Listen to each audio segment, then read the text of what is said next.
HGC, as we currently have the Good Guys taking on Fnatic 1-1, and currently we had you guys come out with game 1 and kind of put Fnatic down, and Fnatic was a little bit on the upset side and decided to answer back pretty harshly in game number 2. 14 kills against 0, not too bad. Pretty harsh, yeah, go in, take the game, and of course we are heading now into game number 3. The series is tied. Fnatic said from the get-go in this phase that they want to make sure they win every single game without dropping a map. Their goal is not only the Western Clash, they are already having their eyes on BlizzCon. Yeah, they've been talking about it for weeks. We want to go to BlizzCon. We still have a Western Clash to go to before we even start talking about all that stuff, but I love that they have this overarching goal of, okay, we want to go to BlizzCon, we want to make sure that we compete there, and it's important for them to have that goal and to make sure they deliver every single weekend, and so far, they have. Bit of a slip-up in game number 1, but hey, those happen. Yeah, and they were also forced into it. It was just great hooks from BKB that allowed the Good Guys to take that lead. So it was fantastic play. And heading into the draft, this is something that now Fnatic has to consider. Is Stitches a hero that they respect enough to ban him out early or taking away? That would, of course, give Illidan over to the Good Guys. So we're going to find out if Fnatic holds true with their strategy for this game. Yeah, you have to wonder, because if you ban out the Stitches, then suddenly the opposing team will move into a new Brock faster, and then where do you go from there? It feels like Tank, in terms of rotations, the first couple of picks seem to be a bit more dictated based on Stitches versus a Nubarak. It's kind of similar to what we had in the past when it was ETC versus Muradin. I think it's more so the Illidan. That would be the case, yeah. I don't think that a Nubarak would be a super early pick or the first pick for the Good Guys, but if Stitches gets banned over Illidan, then I'm pretty sure that we are seeing an immediate Illidan pick on the side of the Good Guys. And I personally would not want to risk it. Stitches is a threat, but you can work around Stitches a lot better than dealing with the Illidan, I feel. At least from what we've seen so far from the Good Guys. They play exceptionally well with the Illidan as a hero that has the pseudo-global. So if Illidan is part of the composition, that makes them extremely dangerous. I would rather deal with the Stitches here. But you can take him either away, or you can bring them to a battleground where Stitches might not have the same impact. Yeah, sure. Well, Illa do or Illa don't. We'll figure it out for game number 3 here, as we're all tied up 1-1. Which battleground are we going to? It's going to be Tomb of the Spider Queen. Alright, Tomb of the Spider Queen has already been chosen here, and it is the map of Fnatic. So at this point, what we are actually seeing is a bit of a smaller map where Stitches is still pretty strong, and we're gonna find out if this time the Good Guys are still going into the Stitches as a first pick. And also, of course, if Fnatic still says, hey, listen, Illidan is not going to happen here for you. Yeah, pretty strong, simply because this is where we started to see Stitches picked up pretty often. This is where we started to see him mixed into the rotations for you often, simply because you are going to be standing still around the turning point at some point, which means you can bring in hooks. And if you get that hook and the disruption, suddenly you have a 5v4, and your opposing team has to walk away from the turn-in. So Stitches is definitely a strong pickup here. Yeah, it could be the choice for them. We have seen different strategies here, of course, now too. And the thing is that Fnatic can always adapt. If they want to play something more targeted towards wave clear that they can use, that would be an option. They could also just try and disrupt a bit what the Good Guys have been doing the entire time. You don't need to target the Stitches. Target the Malthael, go for the Illidan, and pick maybe Malthael for yourself. There's a lot of ways how you could force TGG in a bad spot. You know what I miss a lot? I actually kind of miss Ragnaros occasionally. Until I think about all the games we saw him in. But there are moments where I'm like, man, Ragnaros could be pretty good here. Yeah, the only thing I miss about Ragnaros are his voice lines, and that's about it. I miss his little Ragnaros skin. It's so cute. Yeah, isn't it cute? Caldor, I want you to say little Ragnaros is cute. We need that soundbite. Do it. I would have done it if you didn't just drop that. No. I'm afraid what production is going to do with it now that you mentioned it, so no. We'll make it into a dubstep remix. It'll be sick. It'll start the intro for every HGC. Oh, look who's tired of getting cocooned on the Oriole. It sounds like Team Good Guys is. All right, well, the bug has been squashed here in the ban phase. Fnatic answers back with the Tassadar ban. And Illidan is up. I mean, Illidan is up. Okay, this has now become interesting because they said that on this map, again, we talk a lot about Tomb of the Spider Queen being a map where Illidan doesn't have the same amount of threat level, especially in the early game, than on other maps. He usually comes more so online once that you have taken down the fort, so that distance to safety is bigger. Fnatic bans still the Tassadar, so they are trying to throw a bit of a wrench into the potential double support play. But now the Good Guys are focusing on Stitches as their first pick over the potential Illidan, just recognizing that Stitches is going to give them more value here. The big question still remains, is Illidan a potential pick for the Good Guys on the second or third spot? And Fnatic, of course, has to take that into consideration now, and has also to think how they are playing around it. Banning out a support would bring us into maybe a Genji and Uther pickup for them here. That would make a lot of sense, but there's a couple of ways to play around this. Certainly a question about the Illidan, but my question is actually geared towards Fnatic. They have mentioned in interviews that they can play double support, but they prefer not to do so. But Stitch is getting picked up here. Do they move into Uther and Ariel and just completely throw a wrench in the plans of the good guys? Would definitely also be an option for them. That would probably result in the good guys picking Genji away, but it is an option for them, and they picked Lunara early on. It has to be an Ariel, right? And the Ariel. Okay, so with that rotation, I don't think they would make those particular picks against any other team, but they have just now taken away major parts of what the good guys have drafted in every single game before. And I think Fnatic at this moment is speculating a bit that the good guys are a bit more limited than other teams when it comes to the compositions they play and the heroes that they're comfortable with, which is a fair assumption considering that this is the youngest team that we have in HGC right now. These guys formed just as the Open Division ended, went into the playoffs, and now qualified for the HGC Phase 2. So it's a fair assumption to make by Fnatic to say, hey, the hero pool and the heroes they're comfortable with as a unit is probably a bit smaller. If we really target them hard with this and get good heroes for ourselves, we have a good chance here. Oh! That's what's happening here. I'm actually loving what Fnatic is doing here. This is new from the good guys. So Uther into Chromie. Now obviously there are the strengths of Chromie against an Ariel composition. We can see from there. I'm a little bit worried if Lunara is able to get close to the backline with a Leaping Strike. Chromie has a really hard time. Luckily Uther will be there to help out, but Chromie on 2-minute Spider Queen, while we haven't seen her in a long time due to Genji being on the playing field, is still a powerful pickup. I expect a Genji ban 100% from good guys. I mean, right now it just shows that the good guys have to move away from what they're usually doing here. Yeah. And from Fnatic's point of view, you know, I would actually mind what they're doing here if it would put them in a spot where they have a composition that is bad. But those picks that we have early on for the map are great. So no matter what they do, they end up with a good composition and they take good picks away from their opponent. So Fnatic, when it comes to the ban, I'm curious to see what they are going to target here. Could be the solo laner. We've been talking a bit about how Malthael has been a constant for the good guys. Illidan is of course also still around, but Malthael for that solo lane could be the threat that they are trying to get rid of. And instead, it's the Greymane that they eliminate. You have to. When you have a Chromie on the mix-up, Chromie and Greymane are a powerful combo. You can go for the throat, but you don't even need to go for the throat. Chromie sets up the kills easily. Greymane jumps in and goes out for that burst damage and burns him down. Team Good Guys actually bans out the Medivh, which leaves Genji open, which is interesting to me. It allows still Chromie to get more damage in. Medivh can negate so much True. when he plays correctly, so it's more so them not trying to ban out a Chromie counter, but making sure that Chromie counter in the sense that they are not banning a hero that can put the pressure onto Chromie herself, but they are instead banning someone out that can negate huge parts of her damage output. It does force you, though, to leave someone back at all times near the Chromie to make sure that Genji isn't able to kill her. I mean, if Genji ever wants to go in for an engage and he's able to miss out on a combo that comes out, especially after Dragon's Breath is used, and he reflects a Bronze Talon, he eats Chromie for lunch, literally, like puts her in 2 pieces of bread and dominates her. Like, it's ridiculous. But then again, you have Uther also with their personable Divine Storm. So if Uther sticks close, he can make some counter plays here. They need a second damage dealer for that, but I would expect they are going to pick that up. So Uther, I think, is going to go for Babysitter mode and will make sure that he is protecting her. The problem with Babysitter mode, and again, this is me just like going through full devil's advocate, is suddenly when you're Babysitter mode next to Chromie, you either now naturally have to play near the Stitches to make sure that Uther can land the stun with the hooks, or you're not going to have that follow-up all the time with Stitches hooks, which makes it a little bit difficult overall. I mean, yeah. Like, it messes with the whole flow of Uther and Stitches. It's definitely a compromise, but it also depends a lot on where Chromie positions herself. Yeah. But Fnatic has actually moved into the double support mode that we've been mentioning. They said that they are not a team that really favors to play it, but they definitely can, and they are showing this now. Yeah. And this is a strong double support. Oriel Rhaegar together with Lunara is awesome. Then you have the Genji, of course, benefiting from it as well.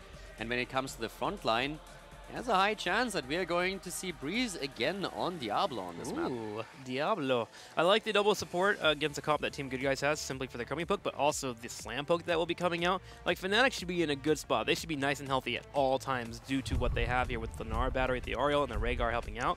Good Guys, what are you going to go into? Typically, you grab a Johanna, but you already have Stitches, so maybe they'll go with one solo tank. Malthael would be my guess, but they dropped the Illidan after all. Illidan for the first time not banned out. He will be on the solo. Fnatic needs to be careful with their own solo lane. This is one of the concerns that they are having now. So they don't have that dedicated solo laner, which means we are going to see more rotations towards the solo lane to help the solo laner out in those fights.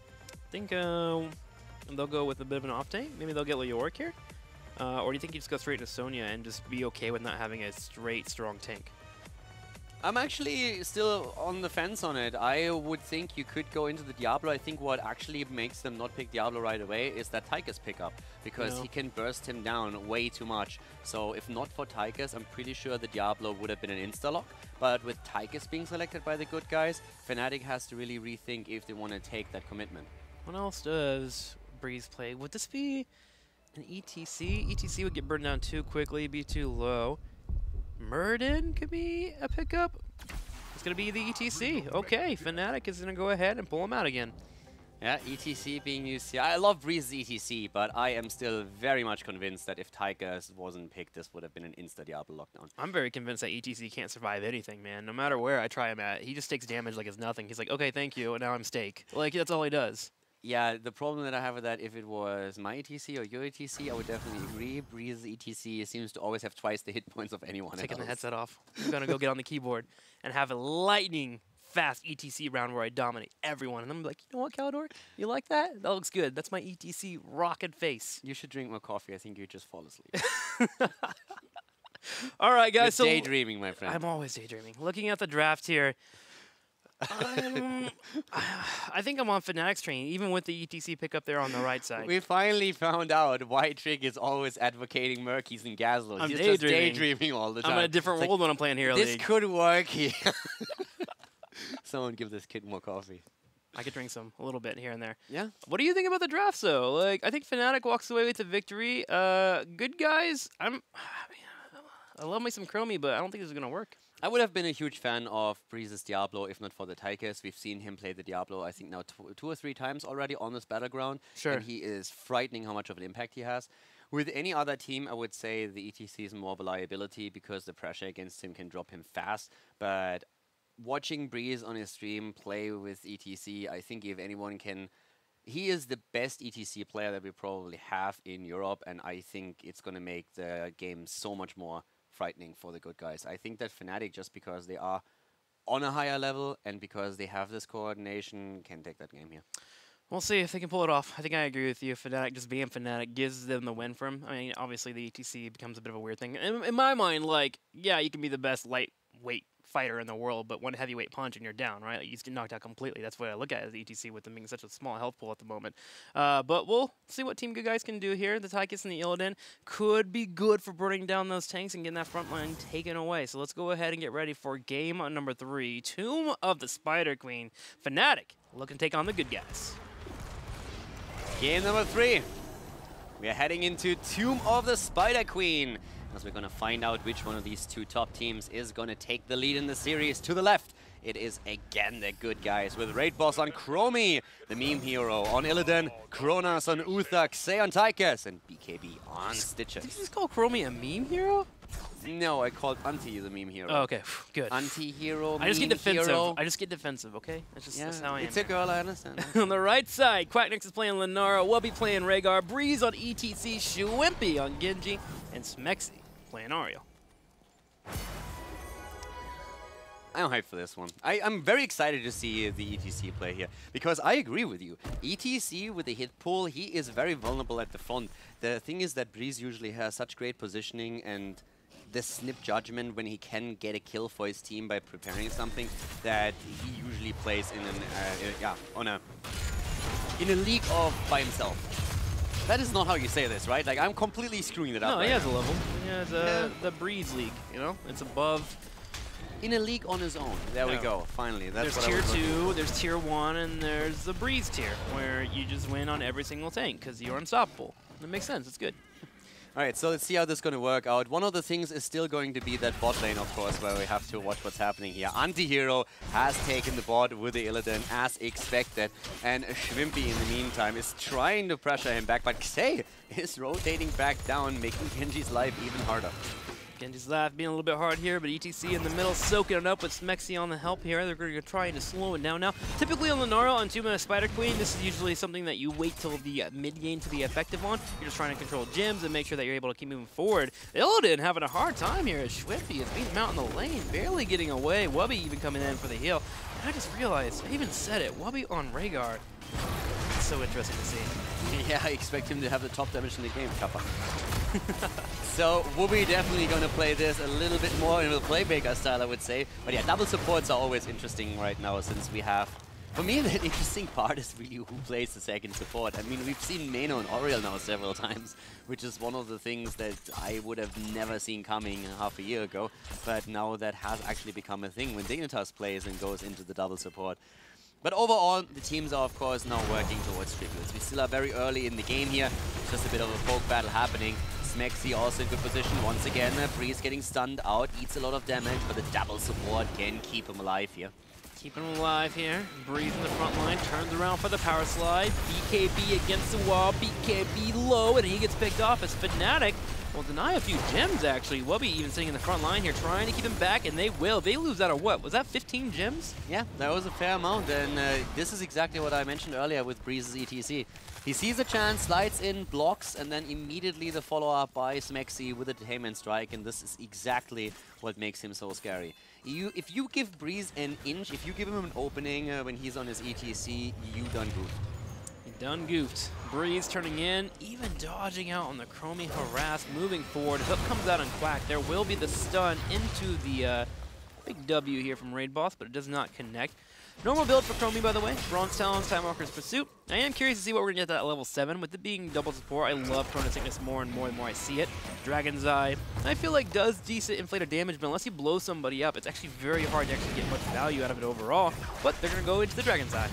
Yeah, Dragon's Eye now taken. So at the same time, I really want to highlight quickly that the Lightning Bond on Rhaegar really allows Wubby to get that wave clear on the lanes. If you watch the minimap, you oftentimes see Fnatic moving as 3 in the middle and then splitting Rhaegar to the top just to clear the wave real quickly with the help of the Lightning Bond, and then he moves back down. So they are having a lot of wave clear that they can use to not fall behind in that game. They're not really accepting the rotation battle that the good guys are trying to pressure them into, but they are always getting the wave clear. They're always getting their gems, and so far it has been working out really well for them. Lightning Bond plays a huge part of this. Yeah, Rhaegar definitely one of the best solo supports in terms of being able to wave clear. I can't think of anyone else that actually contests him as easily.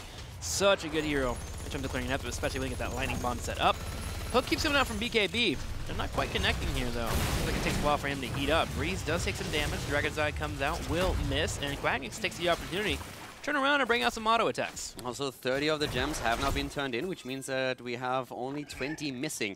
And they definitely have what it takes. So this is the time when the good guys have to keep an eye on both of the turn-in points. Now, oh, that's a great hook here, but no stun follow-up just yet. Wubby still eating some damage. Good predictions by Raid Boss, but not enough to drop their wolf. Wolf doesn't fall there. Combo not quite there. Cronaz was lagging slightly behind from BKB, so couldn't follow up with that stun. 7 does hit first for Fnatic, and they also get the turn-in, so they'll be pushing in all 3 waves. And that top lane, look at it here. That push that consistently kept happening, as you mentioned, that was already broken down that wall. Yeah. So also we are having with a wave clear here. Now also Rhaegar still up at the top. ETC, by the way, the entire time on the money pick. I'm liking it. Beef on bacon, can't go wrong with that. Mid lane is being assaulted right now, and Quagnix is just happily poking away at the structures, helping the Web Weavers out. Yeah, they're working it through here, and with the ammo being done on these turrets, they can commit to fully killing them off there and getting a lead in the experience. Ante will be moving on to Schwimpy. Has he already used his Swift Strike? It looks like it. Is he going to go for the kill? He has dived to the back line. Cronaz coming in. Can he hit the W? The reflect. Schwimpy gets away.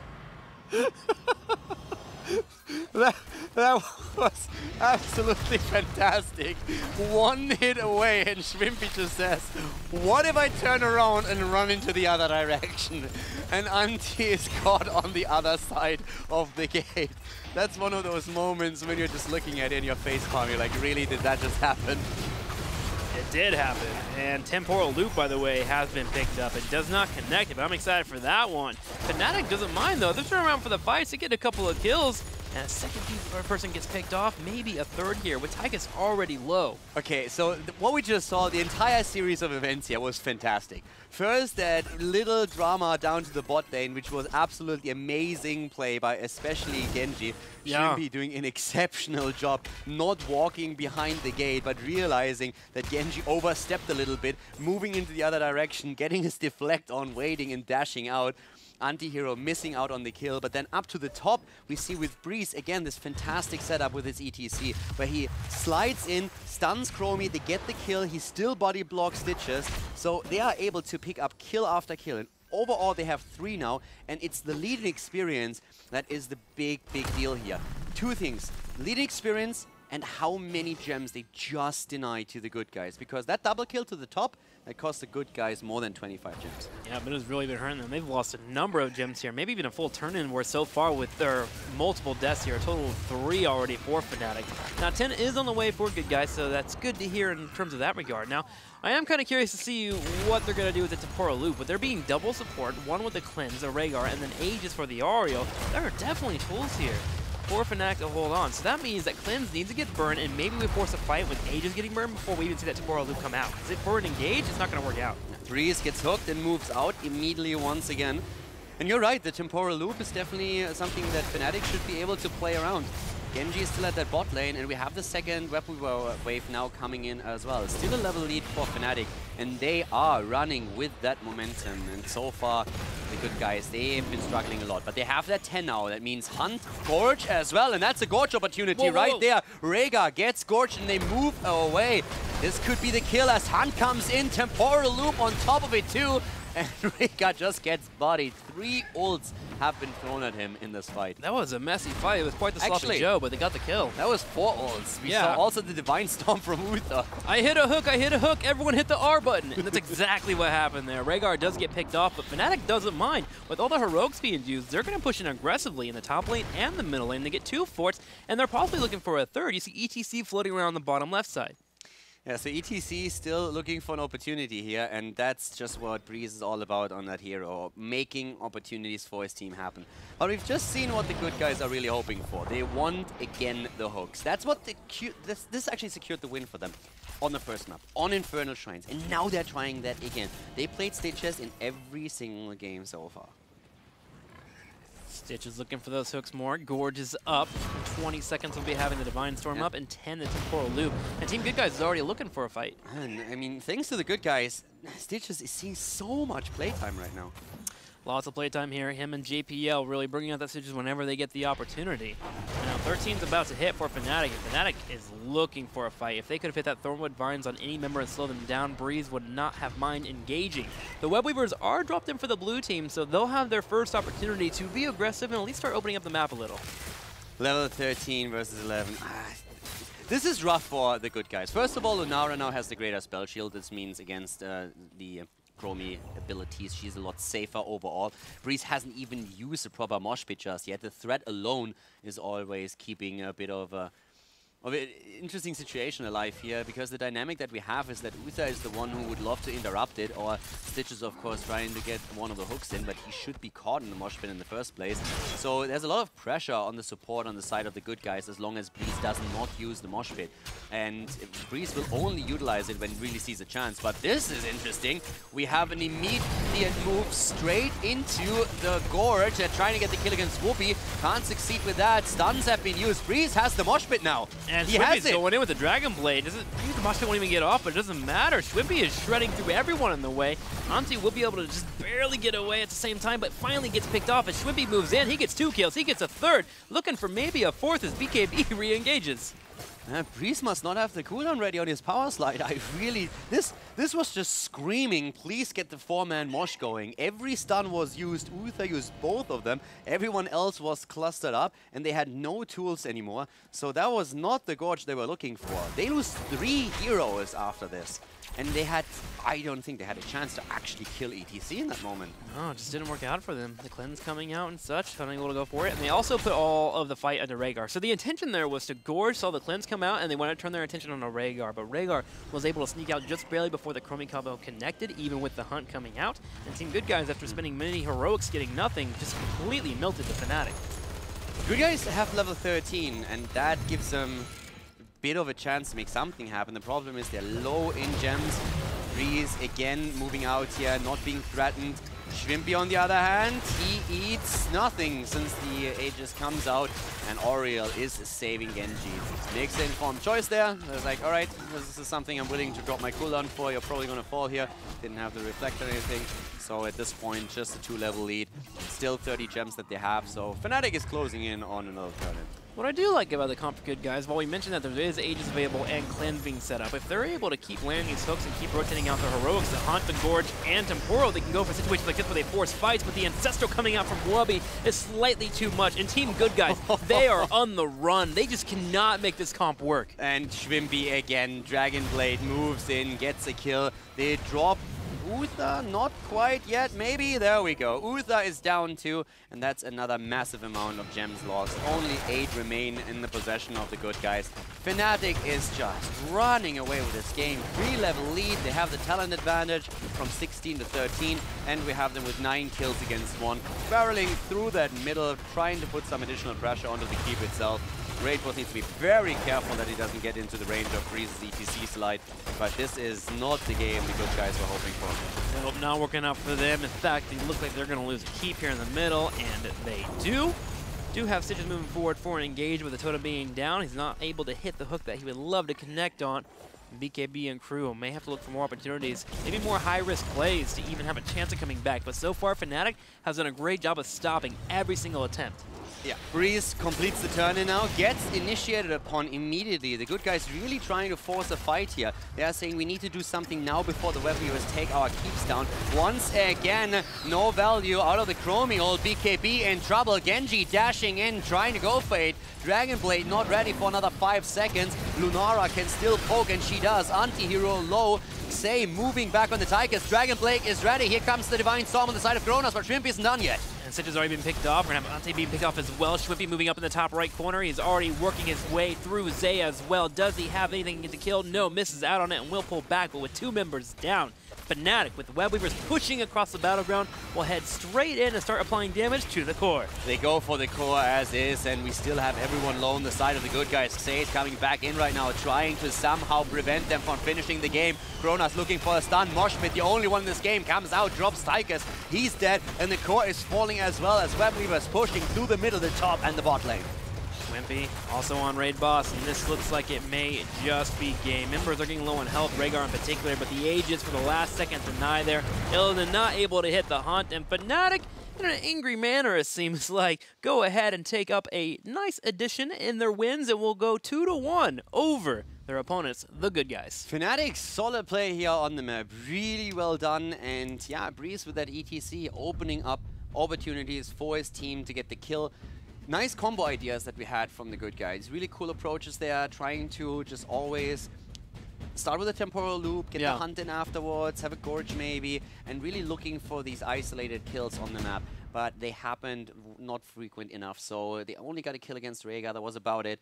Great play from Fnatic, very disciplined and coordinated. Good Guys, still with a strong showing in the series overall so far, but Fnatic just playing on a different level at this point outside of game 1. And I love how they kept mixing up how they were handling the Chromie damage coming out when it comes to Temporal Loop. One time they used an Aegis, one time they used a cleanse. One time they didn't use anything. Chromie was anticipating an Aegis coming out and couldn't even finish up a combo, and she didn't throw anything out because she assumed that something was going to happen. That many tools and that much variety makes it very hard for Chromie and the rest of the team to even get pickoffs, and we saw Fnatic expertly shut them down. Yeah, they did really well in this game. And of course, we're heading now into the 4th one, so Fnatic has a chance to win the series here. But we have seen nice comebacks also on the side of their opponent, so the Good Guys could, of course, try and make something happen on the next map. As they lost just now on Tomb of the Spider Queen, they have map or first pick, so they can decide to maybe bring Fnatic onto a map where they themselves feel extremely comfortable in and just try and use the map advantage with a draft that might surprise Fnatic. I think I'm on the same boat with you here. I would love for them to move into a battleground they like to move into. Tomb of the Spider Queen historically hasn't been a battleground they've been doing well on. In fact, we had that one time where they fell on 5 levels to Team Liquid on Tomb of the Spider Queen, and here on this Battleground against Fnatic didn't work out too well for them. So it seems like 2 Spider Queen might be a Battleground they might start betting out in the future because they don't seem to have the full flow that a lot of our teams in the HGC do have. Something that I would like to see them on is Towers of Doom. I feel like their style of willing to have somebody off on the off lane doing a solid job would really allude to them having a strong game like Towers of Doom. Yeah, but I would agree with this, just not against Fnatic. Yeah, maybe. Global map against Fnatic, something you might as well pick Sky. True, but I think at the same time there is value in picking what your team is good at, even against the best teams in the world, right? You can't be scared of them, you know? I mean, I see what you're saying, but I still feel if you give Fnatic an edge by picking a map where globals and just overall map rotations are even more important, then it makes it very dangerous for you as a team. I also don't know exactly what kind of maps they're currently scrimming. If they have maybe one of the underplayed maps here, we could still talk about Braxis and Warhead. Yeah. Don't know exactly of one of the maps, or maybe both of them were even banned out here. Braxis was a Dragonshire. If you actually, for example, have a strategy for Warhead, you could try and make that work. Then again, it's another great battleground, but the globals are, I feel, not getting the same value as they do on Towers of Doom. But whatever the GGG feels comfortable in, maybe play BOE. Yeah. BOE might be the map. It's also a strong map for Fnatic, no doubt about that. But then, as you said, there's very few maps where Fnatic doesn't have a good track record. But on BOE, you will see more team fights, and the globals don't have the same impact as they have on others. So that might be the choice. See, you mentioned globals, and I'm less scared